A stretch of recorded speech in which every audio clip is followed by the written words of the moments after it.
Welcome to the Drill Down. We've got the business stories behind stocks on the move. I'm Cory Johnson. We've got episode number 247.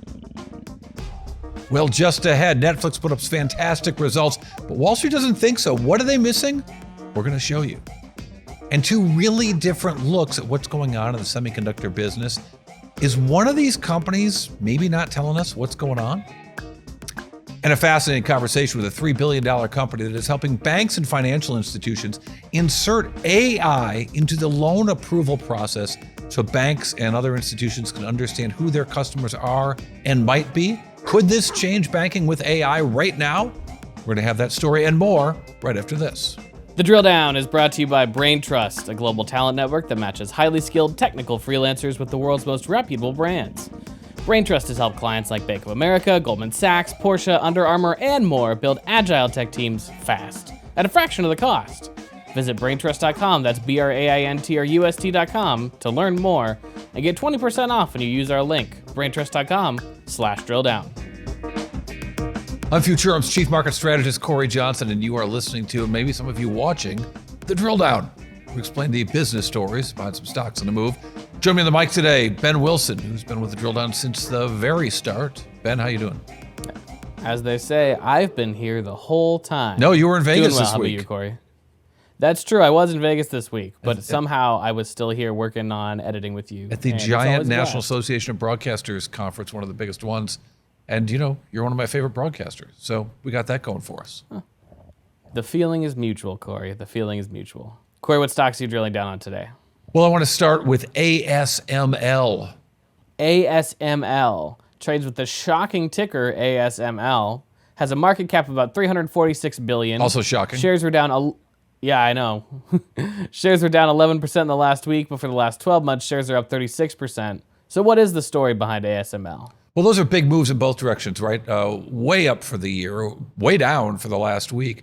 The company reporting earnings that were surprisingly bad. Sales of $5.29 billion. That's down 21.6% from last year. Profits as well, down to $1.06 billion,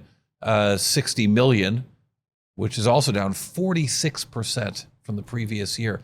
And I think that a lot of people looked at this company and thought, look, AI is going to drive the sales. Well, let's back up. They make the machines, the lithography machines, that make the most difficult to make wafers of all in all of semiconductors. And these super thin 3 nanometer semiconductor wafers, or even smaller in the near future, are thought to be the real powerful things that are going to be in NVIDIA chips, be made into NVIDIA chips, and all kinds of AI-driven semiconductor consumption. And indeed, as we say at Futurum often, semiconductors are going to eat the world. And so semiconductors are going to eat the world. We need more semiconductors. If there's supposed to be a boom in PC sales by the end of the year, a rebound in smartphone sales by the end of the year, if AI is going to take over the world using semiconductors, you'd think they'd sell a lot of wafers. So when this company came out and said the wafer making machines were not selling like they had hoped, I think it was a real shock, and that's why the stock sold off so much. Similarly, what was really interesting in the results, and the thing keeping them doing anything in the quarter, that's not fair, not anything, but the biggest driver of sales in the quarter was a business that's ultimately going to be challenging, at the very least, that's a business in China. There are rules in place in the global trade, whether it's from the EU, from Holland, ASML is based in the Netherlands, or in the US, that are preventing the best semiconductor manufacturing machines from going into China.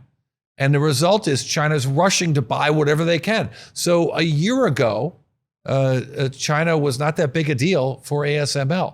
But now it's coming to dominate their sales. 49% of sales in the quarter were to China. And it really is China versus the world for ASML right now. And that might not be a tenable position for the long term, as more export controls started on January 1st, which will affect ASML's sales into China. They think that another 11% could be damaged, but I think we can safely say they're guessing.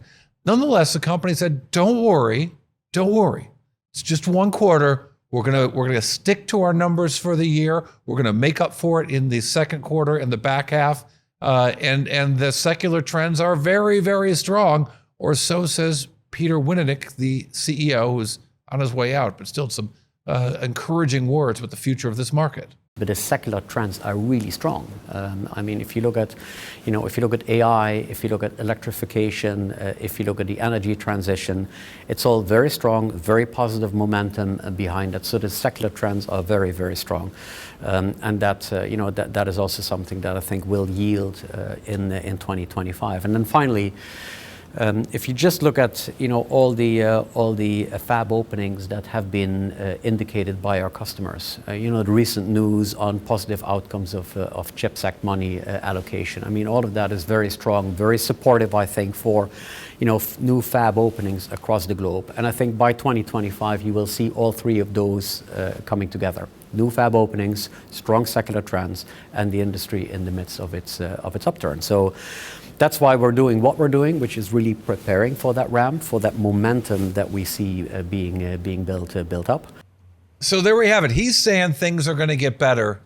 They're just not better yet. The market's not believing him. But it was an interesting report from Europe's biggest tech company. Yeah, I mean, I feel like he has to say things are going to get better regardless of whether or not they are, considering his position, even as the outgoing CEO. Well, yeah, his position is he's getting out of there whether things are getting better or not. Exactly. So I guess we'll see. Cory, what is your next drill down? Taiwan Semiconductor Manufacturing. Taiwan Semiconductor Manufacturing trades with the ticker TSM with a market cap of about $622 billion. Shares were down 10% in the last week, and for the last 12 months, shares are up 43%. So what's the story with Taiwan Semi? So TSMC, some call it Taiwan Semi. I think manufacturing is the big important word here, because these guys don't design any chips, but they make the chips for the greatest companies in technology. They make the chips for Apple. They make the chips for NVIDIA. And they're building factories all over the world, and they have existing factories all over the world, but especially in Taiwan. And so again, with all of the excitement about AI, all the same things that go into ASML, which we just discussed, apply to Taiwan Semi, right? They're supposed to get all this new sales from AI. We're expecting a boom in both PCs and smartphones, or at least an increase in sales by the end of the year. So you think that Taiwan Semi would be talking about big orders coming in right now, and it's not happening. On a year-over-year basis, revenues were down. There was a sales slowdown on a year-over-year basis here. And it was really driven by smartphones, which sometimes is more than half of their business. But as smartphones have not recovered, and we don't know exactly what percentage Apple is to Taiwan Semi, but by some estimates, it's as much of a quarter of their business. So when Apple's iPhones are not selling well, Taiwan Semi's chips are not selling well, the chips that they manufacture, their manufacturing business, and their sales took a dive in the quarter, and it really was about smartphones. But I think it was also worth noting, again, on the heels of the ASML results, that the newest, hottest, greatest, thinnest chips that they make, the 3-nanometer chips, weren't doing very well in the quarter. One of the things about this company that's so interesting over the long term, you can constantly look at what is the next new thing will grow as a percentage of sales into a great big thing, and then start to shrink as the newest new thing comes on. But the new thing in 3-nanometer sales and chips, it wasn't really happening this quarter. In fact, we actually saw a quarter-over-quarter decline in the percentage of sales that were in the 3-nanometer size. So that's a really rare thing for this company, and maybe a little worrisome, and maybe explains the sell-off in the market. But another outgoing CEO, C.C. Wei, who's been running Taiwan Semi for the last decade or so, has had some really interesting things to say about end market demand. But once again, saying, just as ASML did, these results are not indicative of the year. And indeed, Taiwan Semi went on to say that their CapEx numbers for the entire year they are sticking with, even though their CapEx spending in the quarter was down. So that really suggests a kind of what would be a violent rebound in the middle of the year. We don't see it yet, but he says, trust me. Yes, smartphone end market demand is seeing gradual recovery, but not a steep recovery, of course. PC has been bottomed out, and the recovery is slower. However, AI-related data center demand is very, very strong, and traditional server demand is slow, lukewarm. IoT and consumer remain sluggish, automotive inventory continue to correct. So sluggish consumer, slow smartphone sales. Oh yeah, and auto inventory continues to correct. That ain't good. But they were kind of bullish, and their spending guidance suggests this isn't just saying nice things, Ben. Well, it seems like it, but do you feel like there's a pattern developing between the last two companies? It seems like the newer, possibly more expensive, more innovative products are the ones that aren't selling as well. Do you think that says something about the market? Or Well, it very well may. You need, if you want to connect the dots, you need more than one. Now we got two. The old saying in journalism was once is an oddity, twice is a coincidence, but three times is a trend, and therefore a story. All right, well, I guess we'll have to keep an eye out next week and see if we can find a third one to connect the dots. Indeed.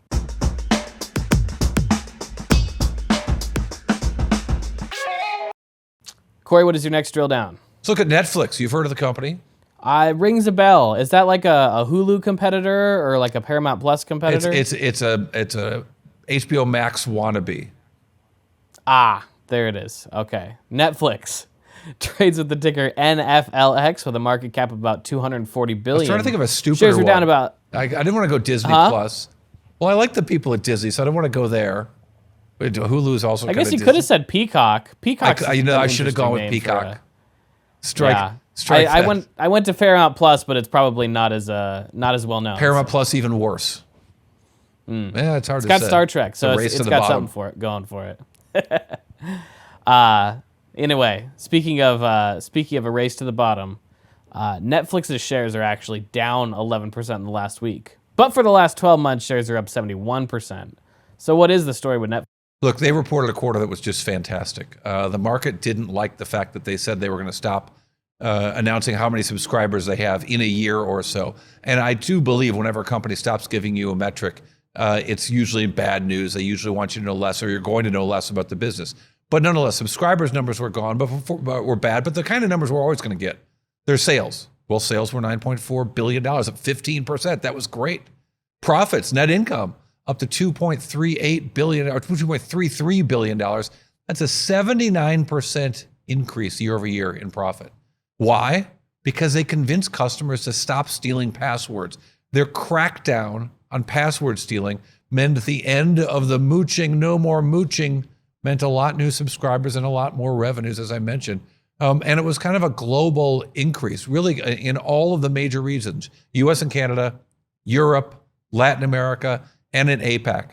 Just really, really powerful user growth, adding nearly or more than 2 million users in each four of those geographies. And that's been really impressive. And accelerating subscription growth. So not only have they been adding subscribers every quarter for the last 6 quarters, but that number has been growing and growing at a faster rate to reach a 16% year over year growth in the membership. They don't actually call them subscribers. And indeed, the number of new members in the quarter, while down from last quarter, fourth quarter is often strong for them, to add 9.3 million new customers, new members in the quarter was really, really strong, Ben. And yeah, probably a lot of that was off of ending the password mooching. But Ted Sarandos, the CEO of Netflix, talked about all the ways they're going to bring in new people, not just by getting rid of people who are already watching, but now adding their additional accounts, but by adding new types of programming. The hope is with new programming, new types of programming, they will add new types of viewers and new members at Netflix. We're in the very early days of developing our live programming, and I would look at this as an expansion of the types of content we offer, the way we expanded to film and unscripted and animation, and most recently games. On-demand and streaming have been unbelievable for consumer choice and control, and it's really put the controls of television back in the hands of consumers, which has been really phenomenal. But there's also something incredibly magic about folks gathering around the TV together in the living room to watch something all at the same time. We believe that these kind of eventized cultural moments, like the Jake Paul and Mike Tyson fight, are just that kind of television that we want to be part of, winning over those moments with our members as well. So that for me is the excitement part of this. We have, beyond the fight itself, we have several nights of live comedy coming from the Netflix is a Joke Festival next month. And starting in January, we've got 52 weeks of live sports with WWE Raw. that's going to be coming to our members every week on Netflix. And we think it's going to be a real value add to watch those things in real time. Yeah, that's certainly a different subscriber base. People watching WWE Raw might not be the same people watching Stranger Things and some of their other programming. So I'm annoyed at myself for being excited. How it impacts their subscriptions. I'm really excited about this Jake Paul Mike Tyson fight, and I'm really embarrassed with myself for being so excited about it, because Mike Tyson hasn't fought, as a real fighter in ever, and Jake Paul's, comical as a young boxer. I don't know. Who you got? Well, that's a excellent example again of cross-pollination of subscriber bases. Jake Paul bringing his people to WWE, and maybe WWE and Iron Mike bringing old people like me. Everybody going to Netflix. Last question, Mike. Who you got? Mike. Ben. Who you got? Mike. Iron Mike or Jake Paul? I think it would be more entertaining if Jake Paul ended up winning. I don't know who I would prever, but it's hard to pick against Iron Mike. But Jake Paul's, what has he got? 30 years on him. Youth. Either way, it's a remarkable move for the entertainment industry as a whole for this to become such a big part of the culture that everybody's talking about it. Father Time is undefeated. Jake Paul and Mike Tyson have both had a few losses. All right, well, coming up next, we're going to look at a company called NCino. Really interesting. The CEO, Pierre Naudé, naughty by nature, not just by NCino. Pierre Naudé has built this really interesting business for investment advisors using AI to help them gain insights in their operations, manage credit risk, and really help banks and financial institutions get information about customers and get them through approval processes in a faster way. It's a really interesting company. We're going to talk about that right after this. The Drill Down is brought to you by Era. Never miss another critical event or insight ever with Era. Customize your company watch list and track key events, mentions, filings, and more, all within an easy-to-use, customizable interface. That's Era, AIERA.com.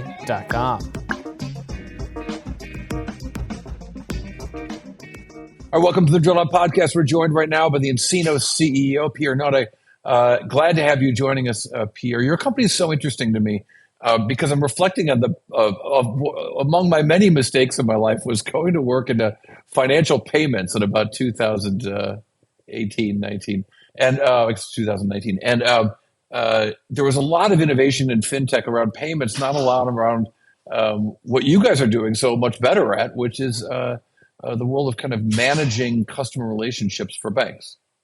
That's correct. As we looked at the opportunity, what I realized is that there's lots of innovation around the transactional element and the interaction between clients and online banking, payments networks, etc. But nobody has ever effectively attacked what I call the fat middle of the bank. And that is those highly complex, highly regulated processes and procedures, which is around how do I onboard my customer, all the way from a single individual up to a very complex multi-entity company, okay, and all the AML, KYC factors around that. Then the next stage is, why am I onboarding the client? Well, because I either want to do a loan or take a deposit from them. And those processes tends to be highly complex. And we've built a platform on especially early in a relationship, right? With a new bank or opening a new account or a new type of account for an existing customer. It is such a disaster because you enter the same document twice, you enter the same data twice. And so we streamline all of that. And the great thing now is we've got this platform in place that can do it from the most complex commercial loan all the way down to individuals. And why is it so hard for banks to do? Because I have to say, all the times in my life I've been covering technology as an investor or as a journalist for most of my life, and yet I'm unable to determine. No one's ever mentioned Control Alt Delete, right? No one's ever mentioned when this stuff doesn't work well, but this stuff doesn't work well now. The problem is this: you're herding cats. You've got a client who has to present you some information. It's never fully complete. You've got the regulator who wants you to do everything to perfection. You've got anti-money laundering laws. You've got KYC verifications, etc. So it really is a massive data collection and approval process environment. And we took banks into the cloud for the first time. What the cloud platforms provide is a lot more flexibility and configurability versus old software. And that flexibility, as well as our approach to say, we're not really into a software company. We're actually focused on business process reengineering. And that was like a light bulb going on for the banks. It's like, wait a minute, it's not the system. It is my processes and my people and my policies. Don't hate the player, hate the game. Yes, exactly. Yes.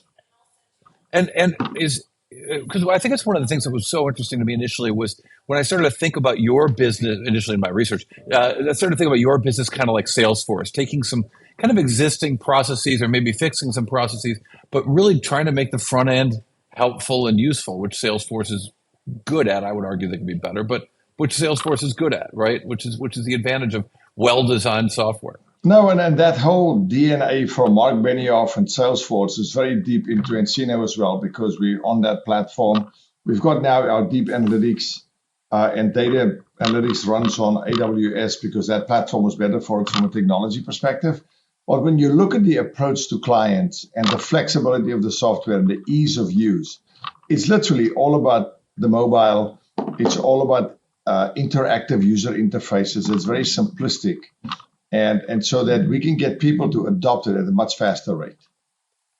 Talk to me about your sales process, because it seems that when I look at your results, one of the numbers that really jumped out at me was in 2022, you had, I'm going to get the numbers wrong, but something like 250 of your clients paid more than $100,000 a year. Now that number's well up over 500, and it really reflects growth within the clients that have been in your stable, if you will. That suggests to me that it's kind of land and expand. How does that work in the banking business?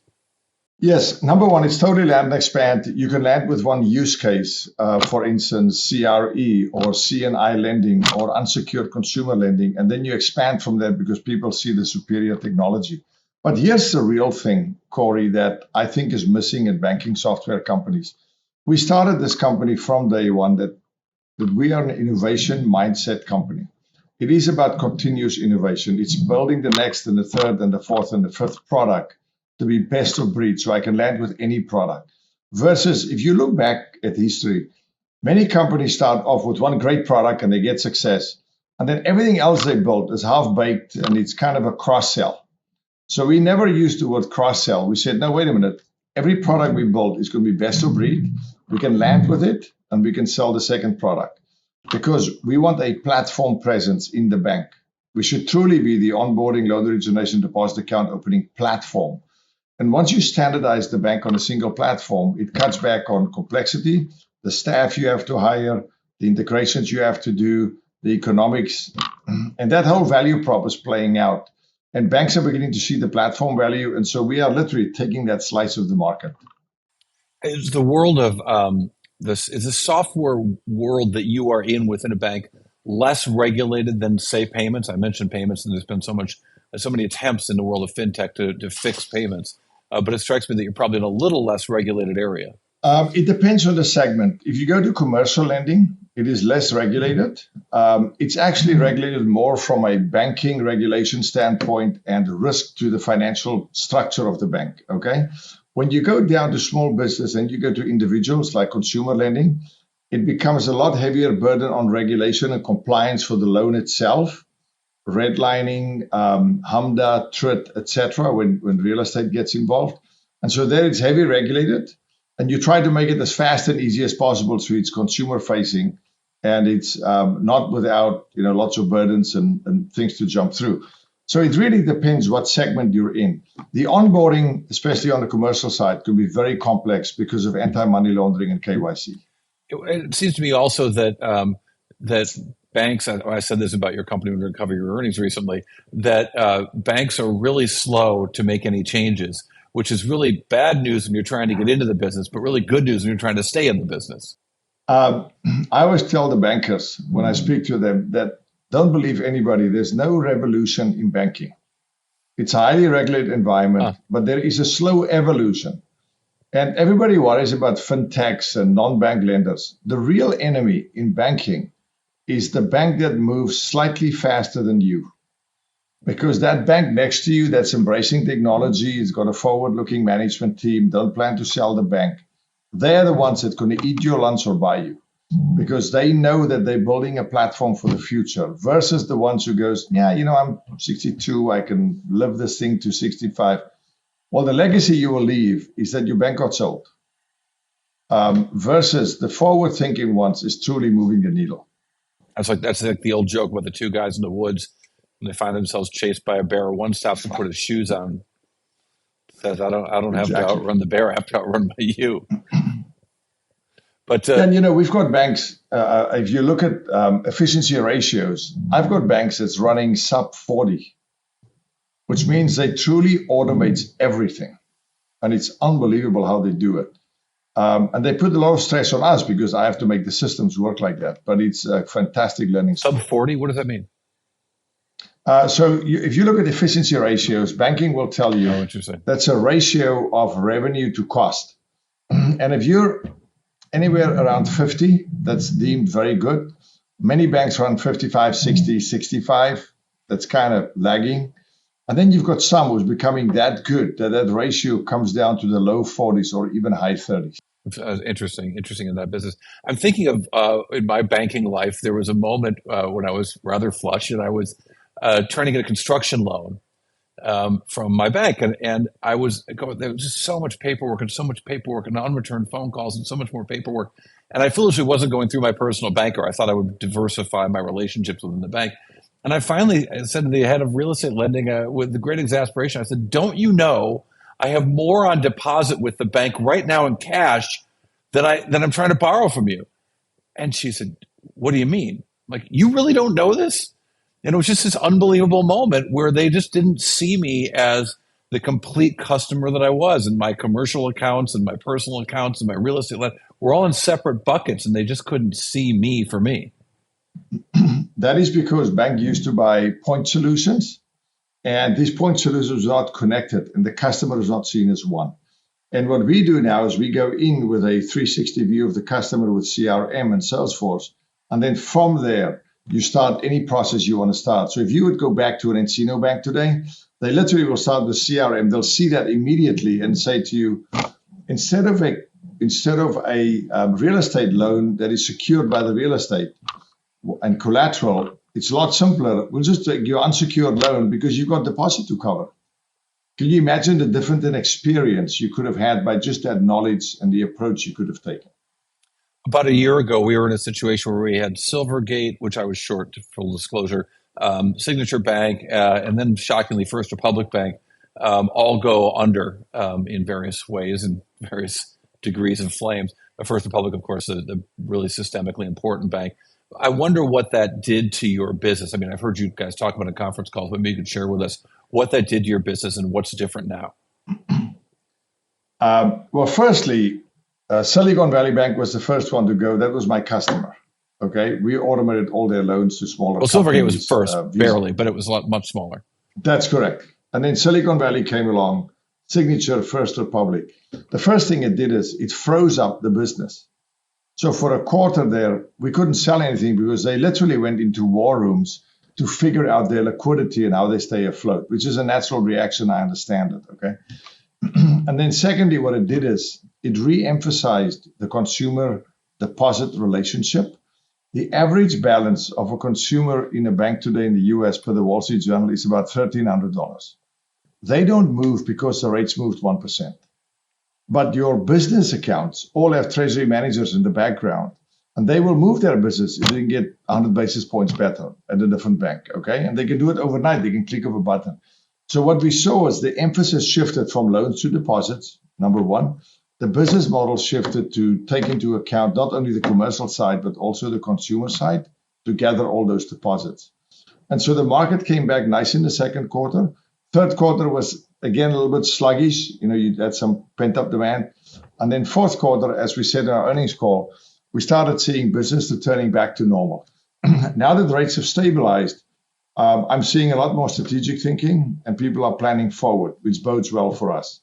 But yes, that was a shock to the system like I haven't seen in a long time. Yeah, it really was shocking. It was What was unusual about it, I guess, and I'm really close personally with a number of First Republic people, and what was shocking was that a bank that hadn't done anything wrong was being taken under thanks to fear. It was a wonderful bank.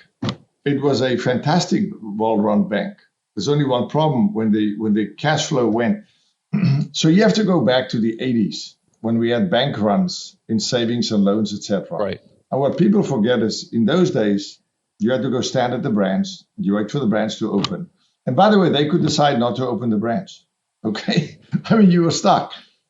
Today, with the internet banking and so on, when that bank run happened, when Silicon Valley went in 24 hours, it's gone. Well, and you also had, back in the 80s in the savings loan, you had the broker deposits. So the money that might have been deposited there wasn't there anymore, but thanks to the broker deposits. And I mean, that was what really greased the skids back then, and fraud. Yes. Lots of it. Yeah. But look, I strongly recommend the book Funny Money to those who haven't read it. Are you familiar with that book? Mark Singer's great book, the New Yorker writer, writing about the savings and loan crisis. I've not read that, but I will go do that. I'll send it to you. It's one of my all-time faves. But you're in such an interesting business at such an interesting time, and we've had this whole conversation without talking about AI. But you have a specifically AI-focused product. Talk about that briefly. Yes. So yes, what we're seeing happening is we always focused on this platform to get everything into the system. And the moment about 5 years ago, we started saying, let's start shifting the company's focus to data analytics, AI, machine learning, etc. Automation is the future. Okay. And it kind of didn't really make news because it was too early. And the moment AI hit, we have massive amounts of data, not only about how banks are using our software, also about the bank's customers. And the banks are agreeing for us to use that to help them to make better credit decisions, do faster loan origination, do better checks on people's backgrounds, etc. So, for instance, I'll give you an example. We use OCR technology to use scanning your tax forms as well as your financial statements, and we will do auto spreading, which is the analysis of your financials if you're a company, okay? We marry that technology now with AI, and it takes that whole process from a 36-hour process down to 30 seconds, and you'll get fully spread. The second thing we're doing with that now is to compare that business financials to your credit policy, as well as your current book of business in the same industry, the same type of company. So that underwriter, as opposed to in the old days, use all their judgment and years of experience, literally will see all the data in a few minutes on their screen, and they can make a decision Try to match in a much risk. faster time. Super interesting. Exactly. Well, interesting company, interesting times, and as you mentioned, things may be getting a little more clear in the future for nCino. Thanks so much, Pierre Naudé. Appreciate your time. Cody, thank you for having me, and the future is exciting. Yeah, why not? So is the future of the Drill Down podcast, because coming up next, the Drill Down Bite, one number that tells us a whole lot right after this. The Drill Down is brought to you by Futurum Group, where analysts, researchers, advisors, content creators, and marketing experts help business leaders anticipate and understand shifts in their industries and build strategies to leverage disruptive innovation. With deep analysis, Futurum Group's extensive industry experience delivers reliable research and data, thought leadership, and actionable advice to help you with your strategy and go-to-market efforts. Futurum Group. All right, we're back with the Drill Down the Bite. One number that tells us a whole lot. Well, nCino is in an interesting place. And they run some studies on how well their product works, as would think they would. And they like to cite how a community bank installed their software and found this number in terms of the approval process time. Here's your number, Ben. You ready? Very exciting. They saw a 70% decrease in the approval process time for loans that this bank was offering after using nCino software. Is it an auditable number? No, but I thought it was super interesting. It shows what they're trying to do and the effect that might have on a bank. If you can get loans approved 70% faster, you can get more loans, have less payroll, and make more money, which is good. Remarkable. All right, well, thanks for listening. Making more money does seem to be the goal typically. Yes, it does. That is the goal for all of us. Well, thank you for listening to Futurum's The Drill Down. Maybe that'll make you some money, dear listener, dear viewer. I'm Cory Johnson. Thank you, Ben Wilson, our fabulous co-host, and of course, our editor extraordinaire. Check us out on all the socials. I'm X at Cory TV, TikTok, Drill Down, Instagram, drill down. You may sense a trend. YouTube, the Futurum Group. Longer takes on their earnings on Futurum. We get a lot coming in the next week. Drill down, of course, is a production of 6.5 Media. And follow us, like us, dislike us if you must. But we'd like to hear from you. Thanks again.